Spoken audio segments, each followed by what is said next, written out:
செல்வத்தை தேடி சொந்த ஊர்களை விட்டு சென்னை, பெங்களூர் உள்ளிட்ட பெருநகரங்களுக்கு வந்து வேலை வேலை என ஓயாது ஓடிக்கொண்டிருக்கும் இன்றைய தலைமுறையினருக்கு தீபாவளி என்றால் ஒரு லாங் லீவ் என்ற மனநிலை வந்துவிட்டது. பெயருக்கு ஒரு புத்தாடையை உடுத்தி பெருமைக்கு சில பட்டாசுகளை வெடித்து 10ஓடு 11வது பண்டிகையாக தீபாவளியையும் கொண்டாடுகின்றனர்.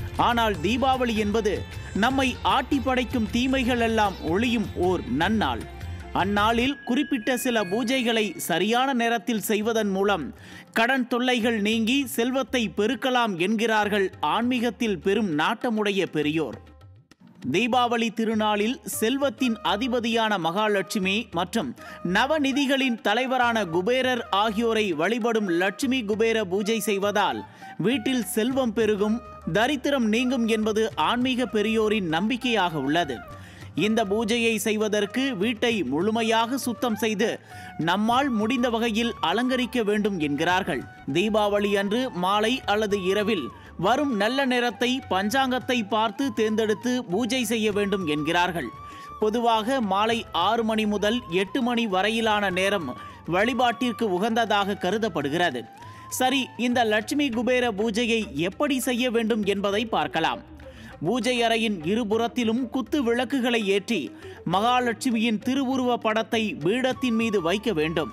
ஒரு பெரிய வாழை இலையை வைத்து அதில் அரிசி அல்லது நவதானியங்களை பரப்பி நடுவில் சுத்தமான நீர் நிரம்பிய செம்பு அல்லது கலசத்தை வைக்க வேண்டுமாம். அதில் சிறிது மஞ்சள் தூள் சேர்த்து மாவிலை கொத்தை சொருகி மஞ்சள் பூசிய தேங்காயை அதன் மேல் வைத்து குங்குமம், பூக்களால் அலங்கரிக்க வேண்டும் என்கிறார்கள். பின்னர் மஞ்சளில் பிள்ளையார் பிடித்து அதில் வைக்க வேண்டுமாம். தாமரை அல்லது துளசி ஆகியவை மகாலட்சுமிக்கு உகந்தது என்பதால் அதனை கொண்டு பூஜை செய்ய வேண்டுமாம்.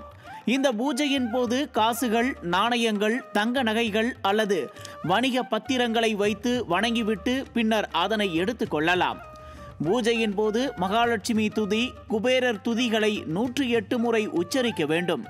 இவ்வாறான பூஜையின் முடிவில் பெரியோரின் கால்களில் விழுந்து வணங்கி பூஜையின் போது நாம் வைத்த நகைகள் மற்றும் நாணயங்களை அவர்களது கைகளால் பெற்றுக்கொள்வது சிறப்பு என்கிறார்கள். தீமைகளை ஒழிக்கும் தீப ஒளி திருநாள் நம் ஒவ்வொருவருக்கும் மாற்றங்களை தரும் நன்னாளாக அமையட்டும். மாற்றங்களை விரும்பும் நியூஸ் ஜே நேயர்களுக்கு இனிய தீபாவளி நல்வாழ்த்துக்கள்.